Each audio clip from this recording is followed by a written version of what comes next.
Welcome into the Late Night Gamecocks show. Tonight is September 17th, 2025, all day long and into the night where we are right now. This is the Late Night Gamecocks show, and I am your host, Matt Anderson, joined as always by my good friend, Alex Jones of thebigspur.com. Alex, how's it going, my friend?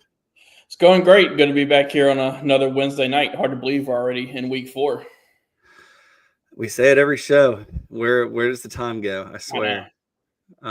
Well, if you missed the Rooster Rant show on Sunday, you know that we went through the Vanderbilt game. We're just kind of going to let that one die. I think that's just best for everybody. But tonight's going to be a really good show. We are going to break down what we know about Missouri. We're going to give our prediction for the game. And then around 8:15, we're going to have an insider on the Missouri side of things. Alex set that up, so I'll let him introduce him a little bit later. And then we're also going to have our best bets segment. And join us on our best bet segments will be Justin Lyles, sportscatvalue.com. We missed him last week, but he'll be back to give any thoughts he has on the Gamecocks game this coming weekend and other games around the country. And as always, he will I shouldn't say as always. For a second time, he will make grimacing faces while Alex and I give our best bets. I don't want to tease too much here, but Alex did have a good week last week, so I hope you followed him if you are betting. But South Carolina is on to Missouri. There's a lot to break down before we let our insider come on from the Tigers side of things. Alex, we've had a lot of press conferences. We've had a lot of will Lenore Sellers play? Will he not play? But right after we get started here, we'll come right back in and we'll talk about all that. So, Alex, go hit that intro, please. Gonna turn on the late night show. Hear what's going down in Cody Town.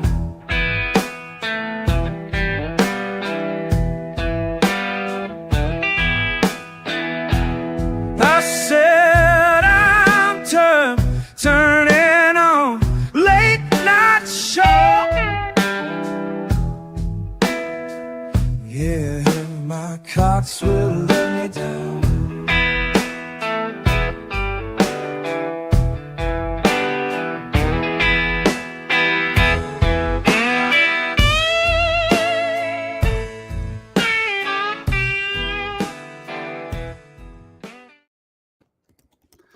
Welcome back into the Late Night Gamecock show. First things first, I don't know what to tell you on Lenore Sellers. I'm sure that if the injury report for Wednesday hasn't come out yet, it will come out during the show. Yeah. I guess the first things first is we still don't know what injury Lenore Sellers suffered against Vanderbilt. I think that almost everyone has kind of assumed it's a concussion. Helmet hit, targeting, kid got ejected from Vanderbilt.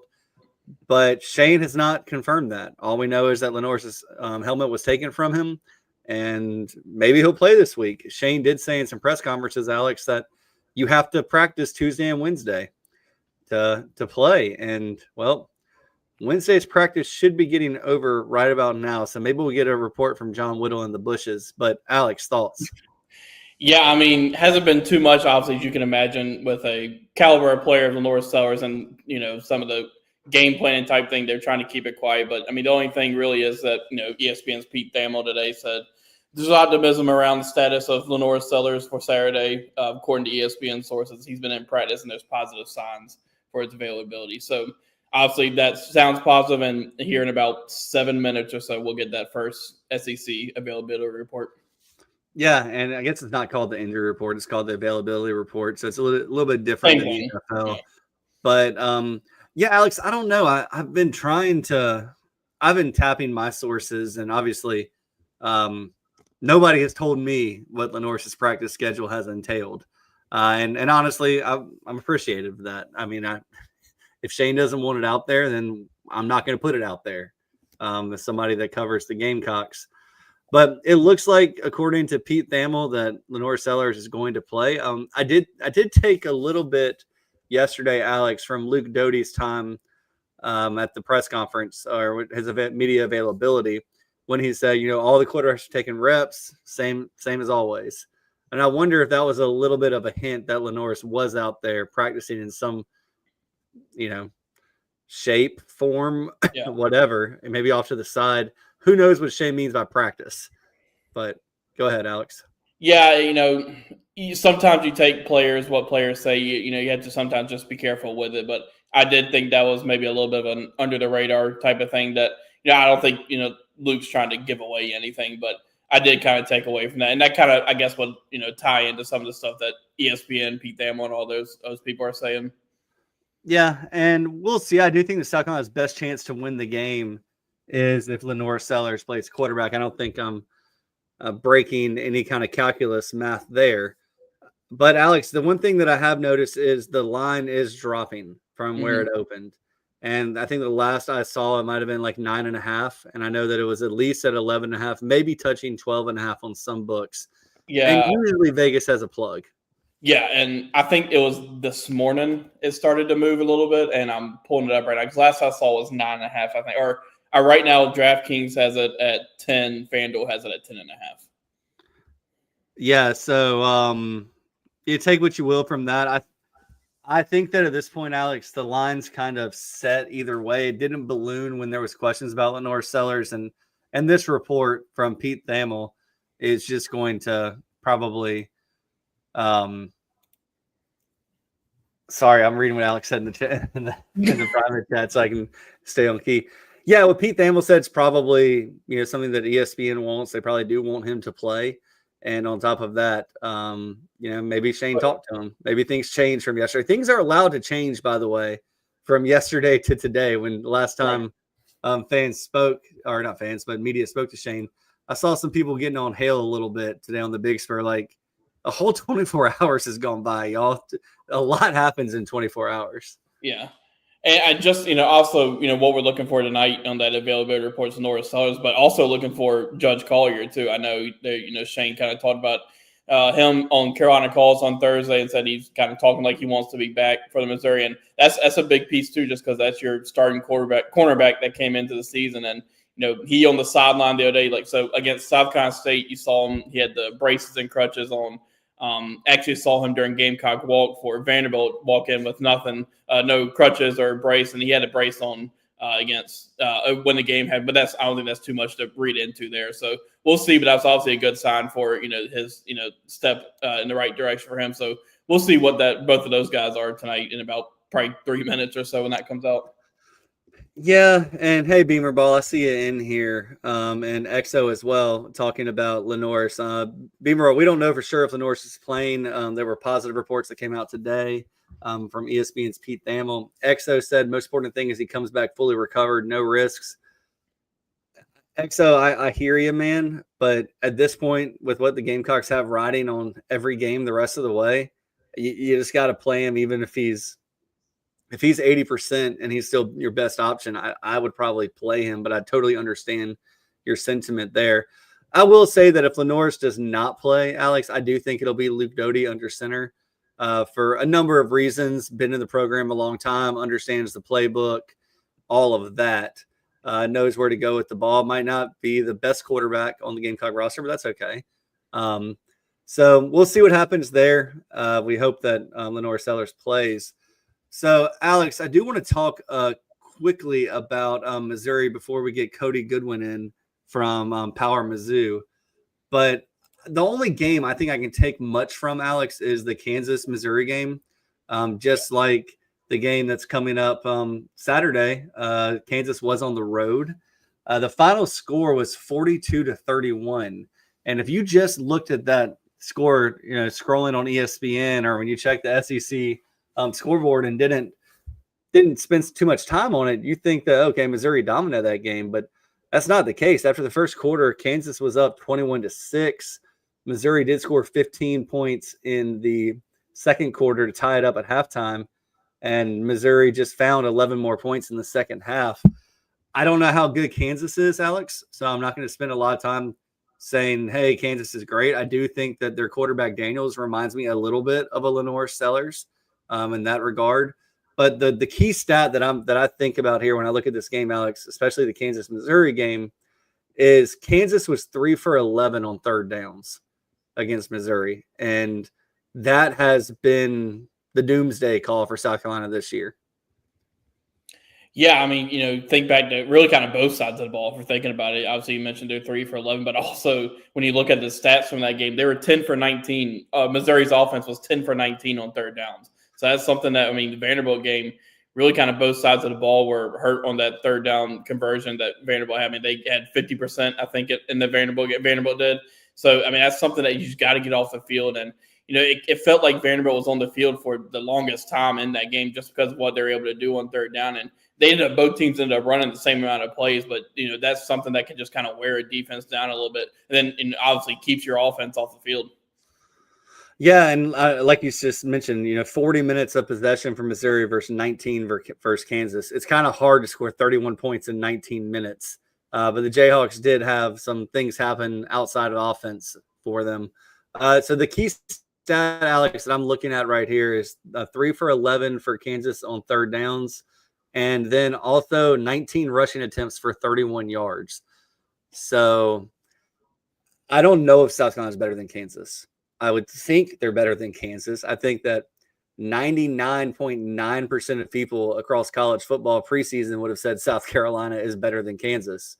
So does that meet somewhere in the middle, Alex? I think that the big key for South Carolina here is to just stay on the field and convert those third downs. And if they could get even to, 5 of 11, just converting 2 more third downs would be huge for this football team. You want to be at that 50% range, and it's hard to do. A lot of teams don't do it, but that's where South Carolina is going to have to do it this week, because it doesn't look like they're going to be able to do much on the ground. And in that same game, Missouri rolled up 261 yards of rushing against Kansas. So I'll be excited when Cody gets on here and we can pick his brain a little bit more. But Alex, just more thoughts from you before we get Cody in here. Real quick, the injury report, availability report just came out, and Mazio Bennett and Loris Sellers are questionable, and doubtful are Judge Collier and Michael Smith. Well, that's not ideal. When you look at it, probably your unquestioned leader in the secondary as far as playmaker goes. I think DQ Smith and Judge kind of share leadership of that secondary. But from a playmaking standpoint, Judge Collier is that guy. Well, that's disappointing to hear if you're, a Gamecock fan, because questionable is better than doubtful. I guess. Yeah. But Judge Collier is doubtful, you said, Alex, and so is Michael Smith? Yeah, Michael Smith and Judge Collier are doubtful. Do you think there's anything to some gamesmanship being played by Shane Beamer with this injury report, Alex, or just in general? I don't know. It's hard to tell, just because you do have to be, like they this is watch. Like the availability reports watch. Like it's hard. But you also saw, I think it was Austin Simmons last week for Ole Miss was kind of on the availability report off of it a little bit, and there was some talk there, but I don't know. We'll see. I wasn't sure where the Norris would end up on this report. I figured it wouldn't be on doubtful, but I wasn't sure. I kind of went back and forth on where he'd be on that questionable or probable. And obviously, that means obviously there still will be a report tomorrow, Friday, then lead up to the game. So he can be upgraded, he could be downgraded, and I know that's obvious, but I don't think you're going to see Lenore Sellers moved at all until Shane Beamer has to say something on Saturday. Yeah. I don't think you'll see Judge Collier move if he's able to play. Look, I had heard that he was probably going to give it a go last week against Vandy. And even when Alex saying he wasn't wearing a brace or any kind of boot. But, I'm still going to say it's 50-50 on Judge. I've just heard he's close, and we'll see. I could be completely wrong. The person that told me that could be completely wrong, but I trust the person. So We'll see. But Michael Smith, that's just an MIA guy so far for South Carolina, Alex. Yeah, that was a little interesting. I don't know if that's something that came up in the game on Saturday or something like that. But, I did think we'd see a little bit more from Michael Smith early on. And I was kind of thinking maybe they try to get him more involved. But you've also seen Brady Hunt get a lot involved and do really well. Maurice Brown, I think, has really come on. Jordan Dingle had a really good game, and they got him involved in that game. So, but at the same time, Michael Smith's a very talented player, and we saw that last year with how he played as a freshman. So going to want to try to figure out, see what's going on there. Yeah, poor Dingle. He could have got his first touchdown as a Gamecock last week, and just a misread by Lenore Sellers. Alex, let me know when Cody gets here. But one of the things as well. Oh, Cody is here. Let's go ahead and bring Cody in, and we're going to talk Missouri with the expert. How's it going, fellas? Hey, Cody, man, that is a mustache that I'm jealous of, my friend. Ted Lasso would be jealous of that. I tried to be Ted Lasso for Halloween last year. I don't know that the mustache was this full, but the dorkiness was absolutely there for Halloween last year. Well, Cody, run it back, man. Just run it back this year. You can go to different parties, all that kind of stuff, but run it back. If I had a larger stomach, I would like to try to be Andy Reid and then just walk around with a Waffle House menu and a headset and just spit out 17-word play calls just, for the bit. Hey, Cody, man, all you need is just get a pillow and a half and you'll be good there. It'd be hilarious. But Cody, I want to thank you for joining us tonight. For South Carolina fans, Eli Drinkwitz has just been an annoying problem that they have not been able to figure out. And look, even last year, there were flashbacks of Eli just dominating Shane Beamer in South Carolina because, honestly, that's what we can call it. But what we want to get from you, Cody, is just the rundown on Mizzou. I'm big on I can't take a lot from some of the games that y'all have played so far. Kansas, I would say, and I say y'all just as you cover Missouri. But one of the things is, what can we take from Missouri so far that we've seen through 3 games? Yeah, I think it's probably fair to your assessment's very fair, right? Where they really have only played like 1 game, and it was against a Kansas team that was down a couple of players. I mean, a handful of guys that we didn't think were going to play in that game ultimately played on the defensive side of the ball. And, it was more or less trying to contain Jalen Daniels to win that game. And I think they did just enough. They were able to overcome some early mistakes to win that game. So, some mental fortitude, I think, was proved more in that game than maybe anything. But yeah, I mean, they played Central Arkansas, who's an FCS program. They played Louisiana, who I know they've won 10 games for the last 6 seasons. They were in the Sun Belt title game last year. That's not the same Louisiana team.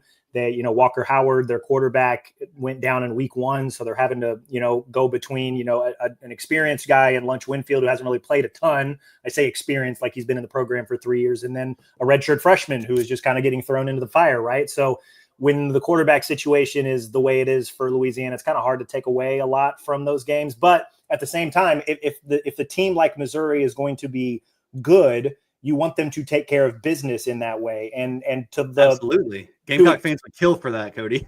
Yeah, and so to that extent, they've taken care of business, right? 61-6 over Central Arkansas. They got a lot of young guys in the game in the second half. 52-10 over Louisiana. We mentioned the Kansas game. They got down 21-6, tied it at half. Overcame a handful of lead changes to ultimately win that game by 2 possessions, 42-31. So it's a mentally tough team. They're really talented. I think the strength I thought coming in was the defense, but the offense has kind of proven that, okay, maybe the ceiling's higher than we initially thought for this team, just because the quarterback situation solved itself very quickly. Ahmad Hardy, the Louisiana Monroe transfer, has been amazing these first couple games. They've got depth at receiver, at running back. The offensive line, maybe pass protection, a little bit of a question mark there. And that's where this game, I think it's really interesting, because South Carolina's got some dudes on the defensive side of the ball, just dudes that will test them in ways that maybe Kansas did not, and absolutely the way Central Arkansas and Louisiana did not. And so, I think Mizzou fans feel really good about this team just because they've taken care of business to this point. But I think we're going to learn a lot about this Mizzou team this Saturday against South Carolina. Well, I think the most impressive thing that I've seen, you can just look at the box score, but also watch them, is the run game. That's something that I think everybody's going to kind of keep an eye on, with the pieces that Missouri lost are really kind of all around the offense. But what can you say about Ahmad Hardy? Like, he's been extremely impressive. Obviously, that was a really good get in the transfer portal, but the run game has just really gotten going. What have you seen from that? Yeah, so you guys ever just like watch a college running back and it's just like, yeah, that dude's probably going to play on Sundays. Like, that is just kind of the vibe we've gotten from Ahmad Hardy through 3 games this season. And again, they've played a Kansas team that really their only game so far this season has been against Missouri. And then they've played 2 significantly lesser than opponents. So, but I mean, the fact that he's put up 462 rushing yards in 3 games, he just had 250 against Louisiana.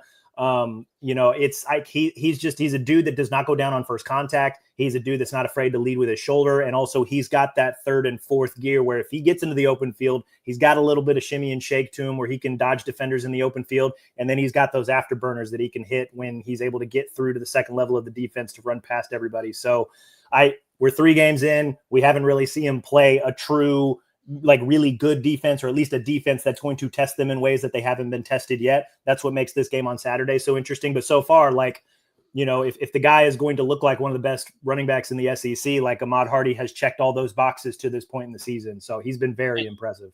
And kind of to that point, I think one spot everybody was looking at was offensive line for Missouri, and having to replace Ahmad Membu and Marcus Bryant at the tackle spot. What have you seen from the offensive line, but really the tackle spots? Going to have to got a challenge this weekend going against Dylan Stewart and those guys.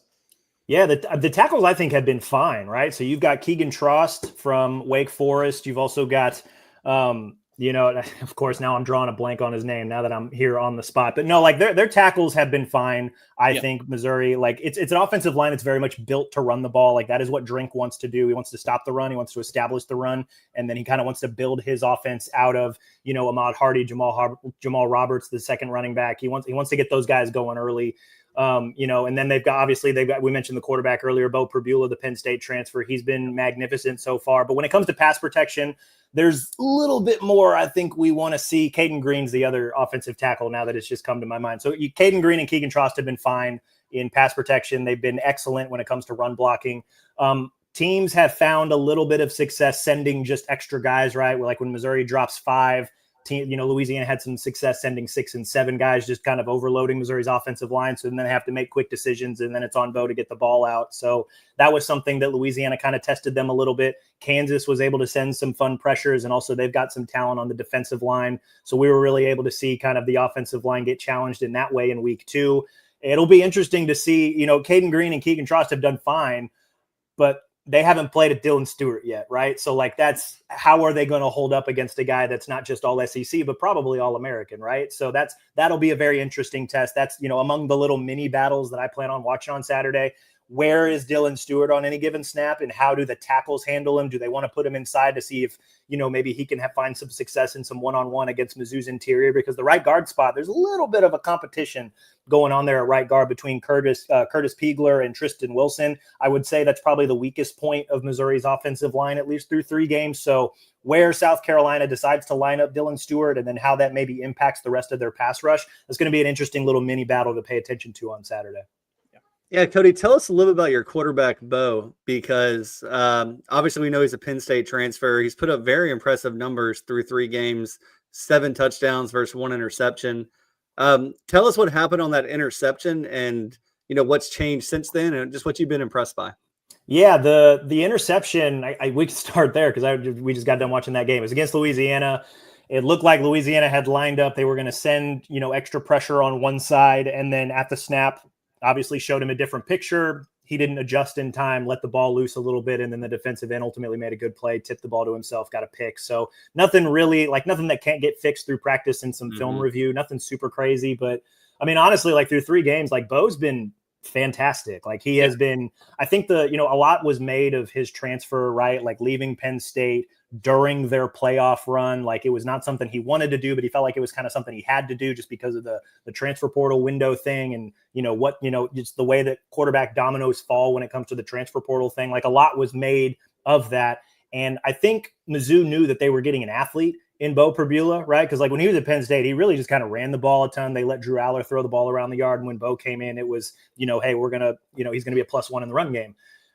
I think what's maybe surprised everybody, or maybe, I've been impressed, I think more so than I thought I would be, was his ability to throw the ball, right? Against Kansas, 30 of 39 for 334 yards and 3 touchdowns. He was magnificent. He can throw with touch. He can throw to virtually anywhere on the field. He can throw on the run. He can stand in the pocket and take a hit. This dude can do basically everything. Now, can he do it when a guy like Dylan Stewart is continuously, disrupting your rhythm, getting you off your platform constantly in your face over the course of 4 quarters? We'll see. That's another part of what I feel like I keep harping on that, but it's such an interesting little dynamic when it comes to Saturday's game. But Bo's been great. I feel like week 1 against Central Arkansas, he used his legs a lot. He had a really nice 31-yard touchdown run on what was supposed to be a pass play. Protection broke down. He stepped up and just shimmied his way through the defense. Against Kansas, he showed that he can do it with his arm. Against Louisiana, they didn't really ask him to do much. Mizzou ran the ball 62 times in that game. So, I guess that was his worst performance. And even then, 15 of 22, 174 yards, still scored 3 total touchdowns. So,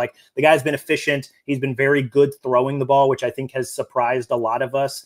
Not that we didn't think he could throw the ball, but he just hadn't done it until he got here. And so that's been maybe the most impressive part about Bo so far, is that he is showing to be a complete quarterback. And it's just opened up so much more of Mizzou's offensive playbook. Do you kind of suspect that you'll see more of his legs kind of against South Carolina moving forward? Is it kind of a case where maybe they haven't had to use his legs as much in some of these games based on you having Ahmad Hardy and those running backs? Is that something you may see more of here going forward, get into conference play? I think so. And especially again, the whole Dylan Stewart of the thing, and just really South Carolina's pass rush, right? They've done a really good job of just reloading on the defensive front. And so it wouldn't surprise me at all to see Kirby Moore, Mizzou's offensive coordinator, call some plays where you kind of at the snap start getting Bo on the run a little bit, because then you're getting him on the run. So there's momentum. He's shown that he can throw the ball on the run. So you're kind of giving him options when you give him a rolling pocket like that. And it's, are you rolling away from Dylan Stewart? Are you maybe trying to roll into him to surprise him a little bit and you double team him to that side? And so I think if you get him moving in the pocket like that more often than not, he's shown that he can throw on the run, but if his options aren't there, he's good enough with his legs to run. And at that point, when he's rolling, he's got momentum moving forward. So I wouldn't be surprised to see them try some of that, just to throw some different looks to throw off Dylan Stewart and really the entire defensive front, just because of some of the pass protection struggles that Mizzou has had through the first 3 weeks. So just to try and do some of those things to maybe keep Dylan Stewart off balance, to keep the entire, defensive front of South Carolina off balance. So I think that's long thought to a short answer. Yes, I think we'll probably see Bo run the ball a little bit more on Saturday. Tell us a little about Missouri's defense before we let you run here. I've always been impressed with Missouri's defense, especially since Drink's been there. Tell us about the strengths, weaknesses, anywhere South Carolina could attack. Yeah, on paper, there's not a glaring weakness. And that's, again, we're couching this with they haven't really seen a ton in the way of opposition. I think what makes this game so interesting, and right before I jumped on here, the availability report came out and Lenore Sellers is questionable. It seems like it's building toward that he's going to play on Saturday. And so, what's interesting is Mizzou has already played a mobile quarterback who's got a really strong arm in Kansas's Jalen Daniels earlier this season. And so I wonder if they will use something similar against Lenora Sellers, right? And so I think Mizzou's defense, we all thought was the strength coming into this season. I think that has bared out and is absolutely true through the first 3 weeks.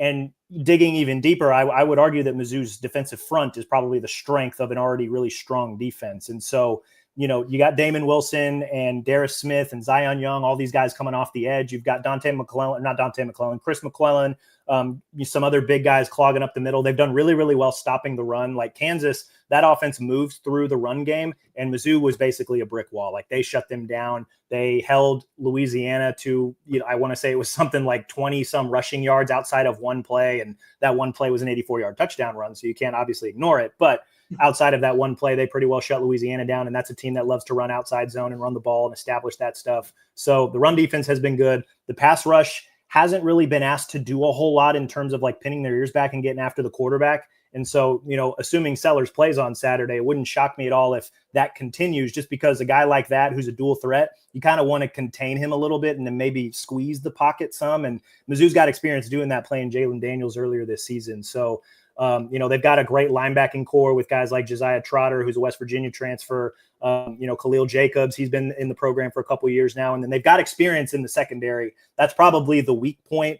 Specifically the safeties, just they find themselves being maybe a little bit too aggressive on play action, stuff like that. So there is the opportunity maybe for some deep shots if South Carolina wants to run some play action. And obviously we saw what Sellers did to Mizzou's defense last season, right? 300 plus yards, 5 touchdowns. So we know the guy can throw it. Assuming he's healthy, that there'll be some fun chess matches, I think, trying to defend Sellers in that offense. So Cody, before we let you get out of here, we know the line is somewhere between 9.5, 12.5. It seems to be moving by the minute right now. What is your prediction for the game? If you don't want to give one, that's fine. You can give keys to the game. We'd love to hear what your thoughts are. Yeah, I mean, South Carolina's defense is going to be a different test compared to what Mizzou has played thus far this season. But that said, like the way that the offense has moved the ball, like I want to say they're like top 5 in the country in total offense.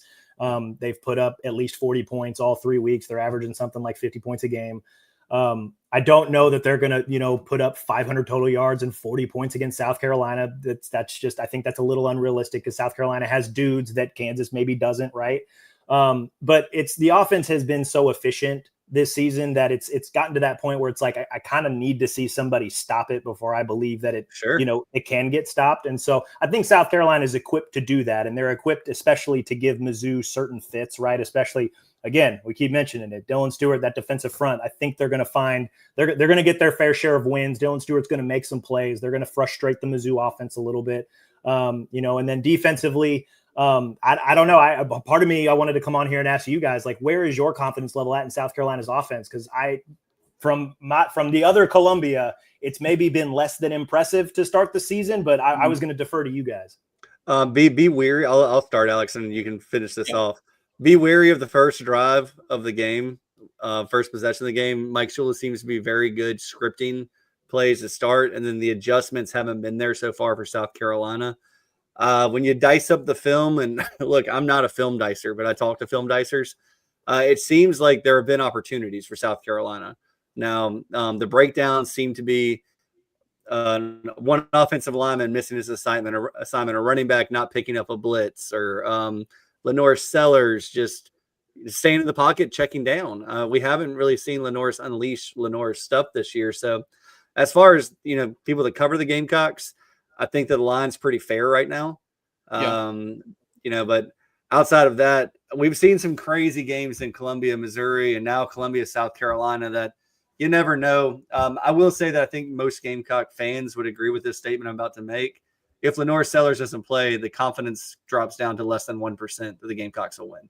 Yeah. So I think, the fact that a lot of hopes and dreams are kind of riding on Sellers playing, and not only that, but probably playing well, right? Because I guess we're not really sure where he's at since he left the game last Saturday. So I feel pretty good about Mizzou in this game, just matchup wise, what I've seen from Mizzou, what maybe I haven't seen specifically from South Carolina, maybe more than what I have seen. So I think if Sellers plays somewhere in the ballpark of like 35-20 in favor of Mizzou, and if Sellers doesn't play, then probably 35-13 ish, something like that. Something I don't know. Yeah. So it could be worse than that, Cody. That's kind of where I'm leaning right now. I don't know. Like the way Sellers played against this defense last year, it's kind of like, hey, if that Sellers is the one that shows up on Saturday, then it's like, okay, we got a totally different ball game that we're playing here. But I don't know, just what I've seen from Mizzou and what I haven't seen from South Carolina. I'm kind of leaning, maybe betting the over for Mizzou. Yeah. Yeah. Well, and I'm just going to say, like, defensively for South Carolina, like, they had a ton of missed tackles against Vanderbilt in this last game. That's something, you can't do against Missouri because Ahmad Hardy's going to keep on running and have a lot of rushing yards. So that's something on that side of the ball that gives me a little bit of worry for South Carolina. But, I do want to see the pass rush go up against Missouri's line to see. But I think a lot of that's going to be, can you get them into those third and longs early on? Because then if they in those third and shorts, it's going to be, easier to get those first downs. But, we'll see offensively. They have the pieces at wide receiver, some intriguing pieces. Nick Harbor, obviously, Donovan Murph, some of those younger guys, but they just haven't quite yet put it all together. And it's going to be a tough test in Columbia, Missouri.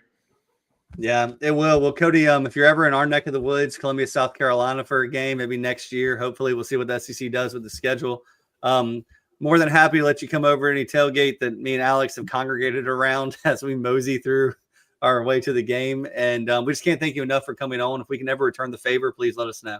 Yeah, no, I appreciate you guys reaching out and having me on. And I'm anticipating it's going to be a fun one because it always seems like Mizzou and South Carolina, they get into some fun games, just since Mizzou has made the switch to the SEC. So at the very least, hopefully we get some entertaining couple of quarters before maybe Mizzou pulls away, or hey, maybe South Carolina shows up and they put their pieces together offensively and we get a good one on Saturday night.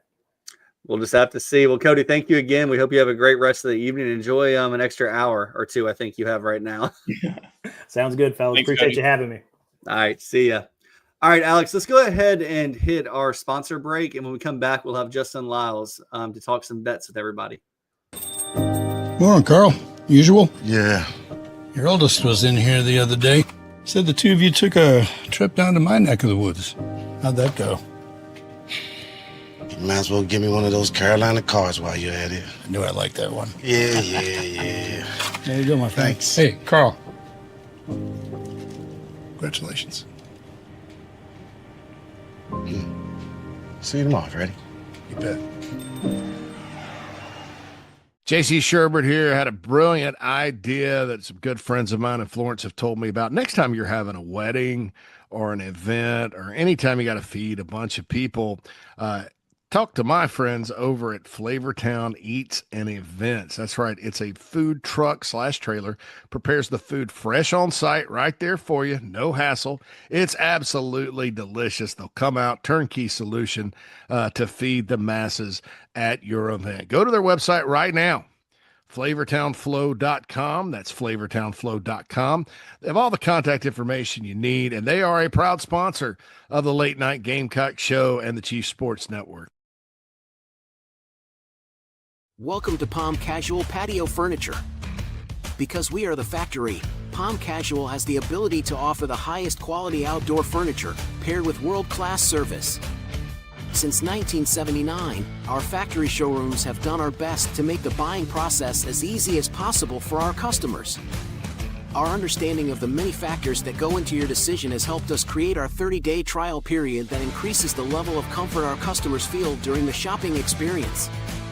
Visit us in Somerville, Mount Pleasant, Myrtle Beach, and Bluffton, and online at palmcasual.com for our products in out-of-state locations. Go Gamecocks! This is the Late Night Gamecock Show with the pride of Hampton County, Alex Jones. And with the king of late night, Matt Anderson. Go Gamecocks!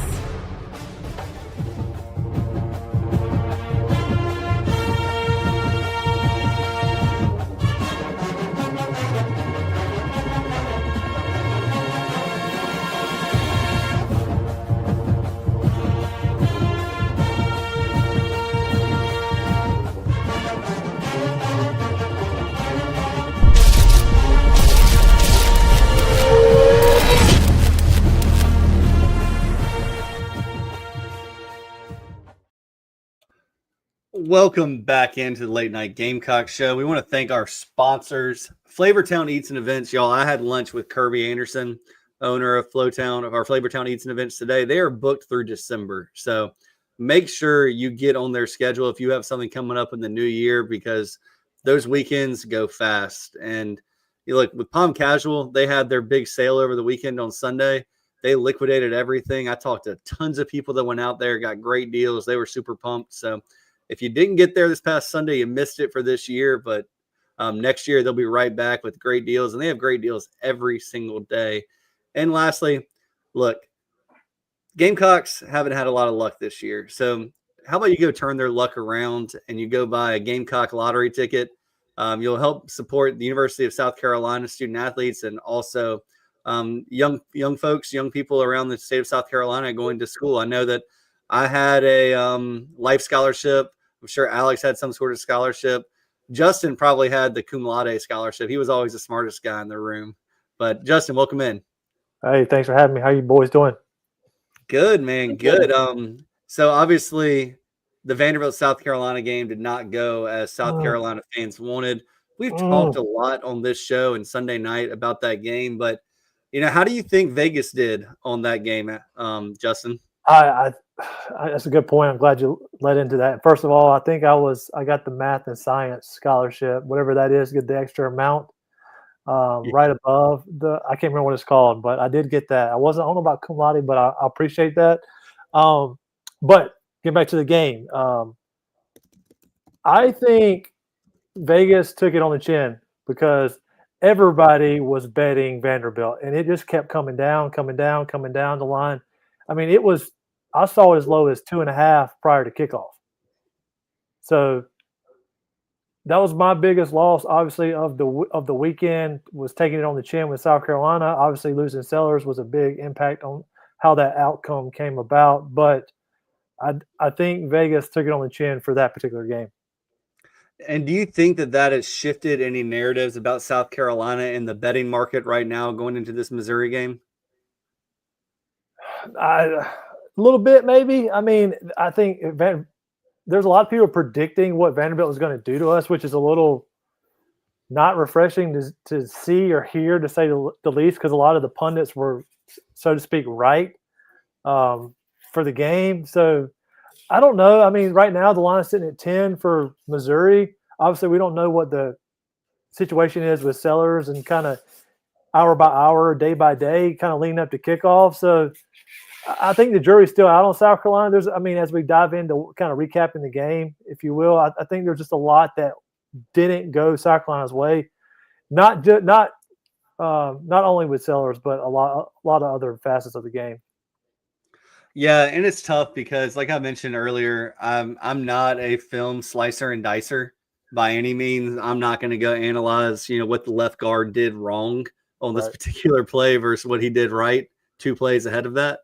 But in talking to people, and I mentioned this earlier in the show, there's a lot of film slicer and dicers who say, look, South Carolina is very close, very, very close to, putting together an all-around offensive performance if just 8 or 10 things, and 8 or 10 things is a lot, but 8 or 10 things go differently in a game.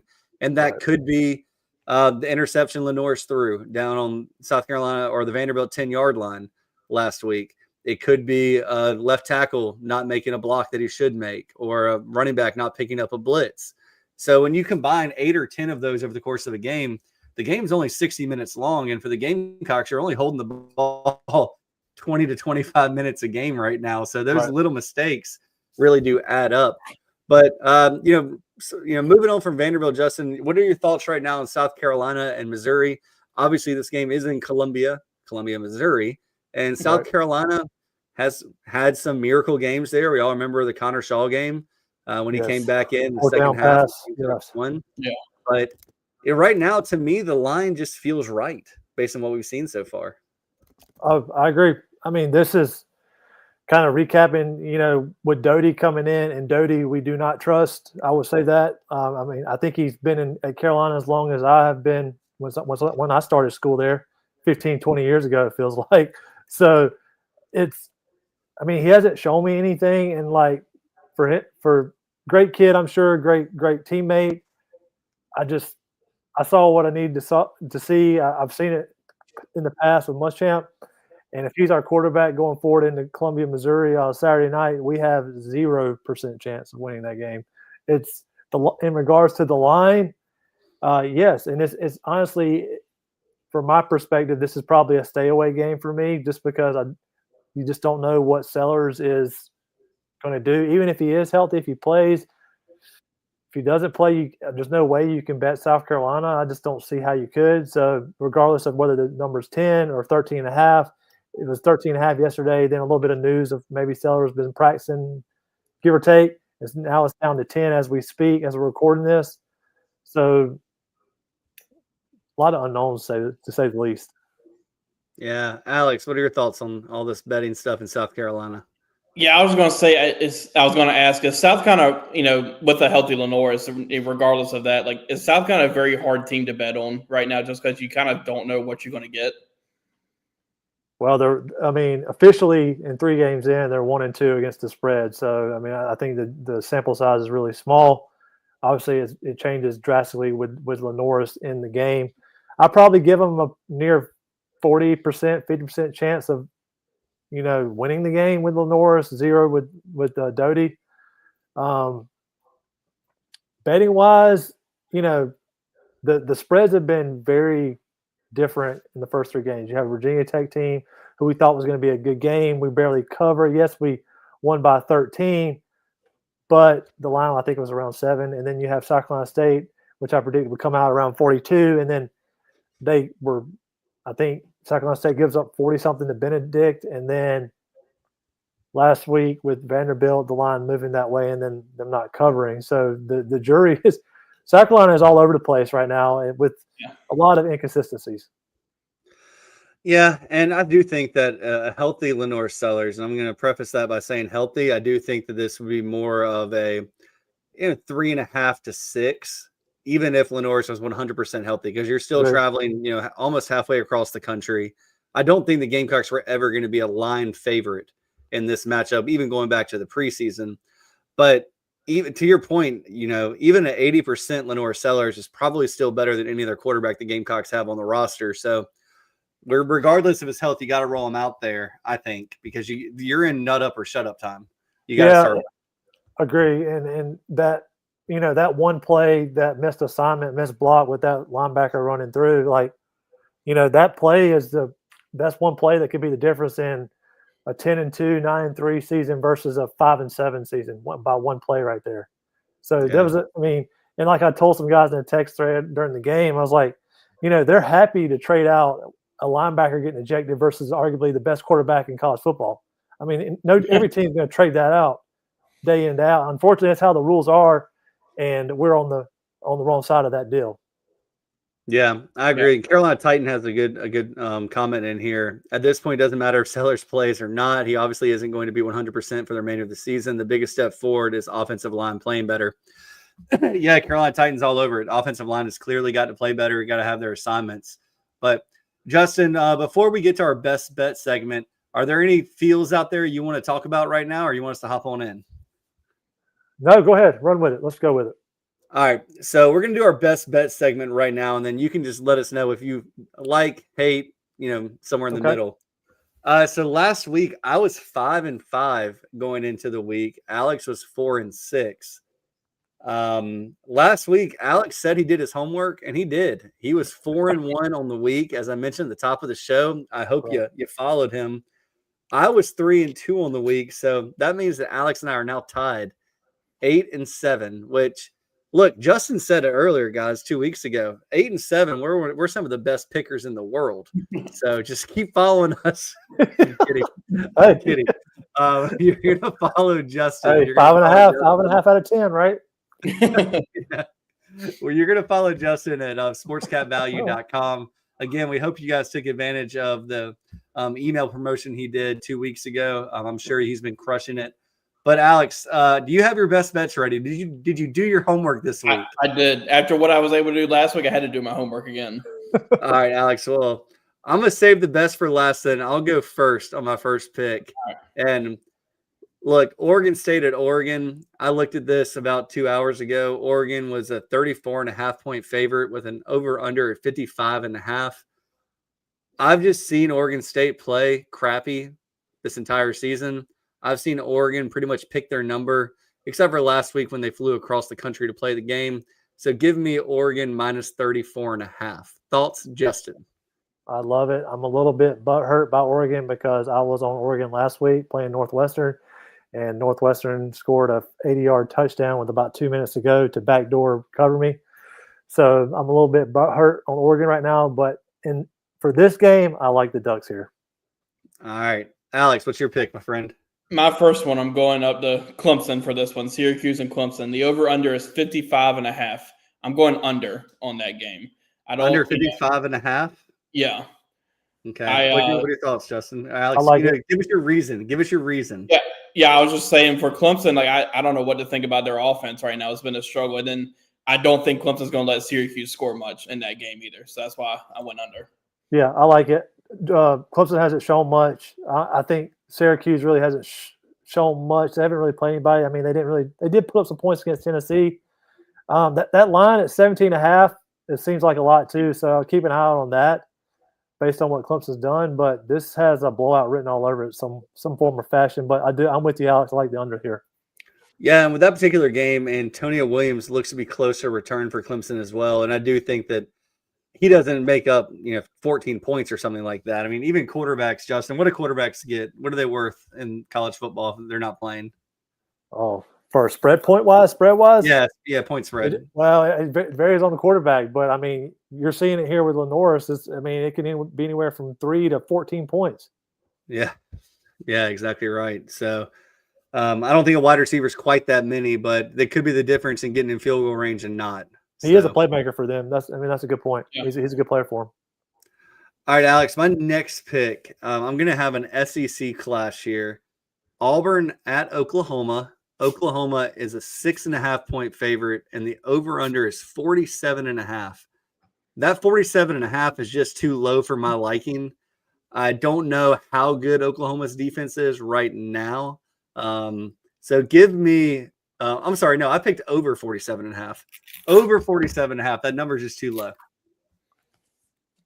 Well, I'll go ahead and tell you, I had the same game. I had the same one. I actually picked the exact same thing as you, so I'll go a little bit different. I will go Oklahoma covers 6.5. Y'all beat me to this game. This is one that was on my list, and the points are screaming, take Oklahoma here. My initial thoughts, Oklahoma minus 6.5 to beat Auburn, and Jackson Arnold coming back to his old school. Yep, I'm right there with you. Now this one's interesting. I did stay in the SEC, well, halfway. Florida at Miami. Last time I looked at this point spread, it was Miami minus 7.5 with an over under of 51.5. So what that's screaming to me is that the betting market believes in Florida's defense, not necessarily their offense. So Miami hasn't been slowed down at all this season. And for me to just think that Florida is going to be the team to do it, I don't see it. I'm going to take Miami minus 7.5. Yeah, I think something to take when it comes to betting every week to week. There is no transitive property, from week to week. But, however, Florida loses at LSU by 10 points with Lagaway throwing 5 interceptions. So I expect him to play better in this situation against Miami. This, to me, is a stay-away game for me personally. And I like your take on the over-under there for sure. Yep. All right, Alex, what's your next one? Yeah, this next one I went to, I was a little hesitant, but I'm feeling pretty good about it. Indiana's a 6.5, or let's see, they're 6-point favorite right now against Illinois. Indiana's 6-point favorite against Illinois. I'm going Illinois to cover that. I'm not sure I'm going to take them to win straight up, but I'm going to at least cover. Yeah, this is a tricky line here, and I had this on my list as well, Alex. It's Illinois has looked good so far. 2 weeks ago, they played at Duke, and I think I mentioned this on the show 2 weeks ago, that this is one of the lines to look out for because Duke was favored against them at home, and then Illinois kind of kept it close, and then on the back end of the game, they pulled out, a good bit. So in this instance, they're going against a much better Indiana team, but the line does not seem right here. However, I'm with you. I just think Illinois is going to be better than Indiana overall. Yeah, me too. Yeah, and Alex, you took the words right out of my mouth. I had a plus 5.5. I saw that earlier, but I'll gladly take the half point, and I'll be right there with you with Illinois plus 6.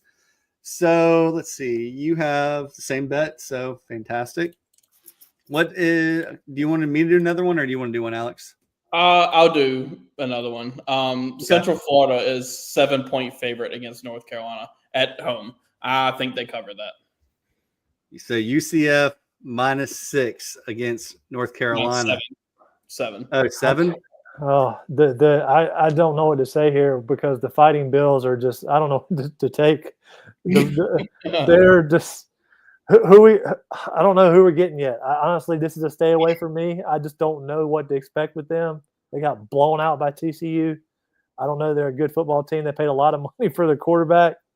I think the jury it's kind of like South Carolina. The jury is still out on the Fighting Bills in North Carolina. Yeah, I mean, you mentioned them getting blown out by TCU. Then they've been, Charlotte and Richmond and teams like that. So they haven't shown it yet against anybody with a pulse. So that's why I'm thinking it may be like end up being a late cover type of thing. That's why I'm leaning that way. If you had to, hold my head to the floor, I'd probably take UCF. Okay. Well, Alex, my last game of the week is Michigan at Nebraska.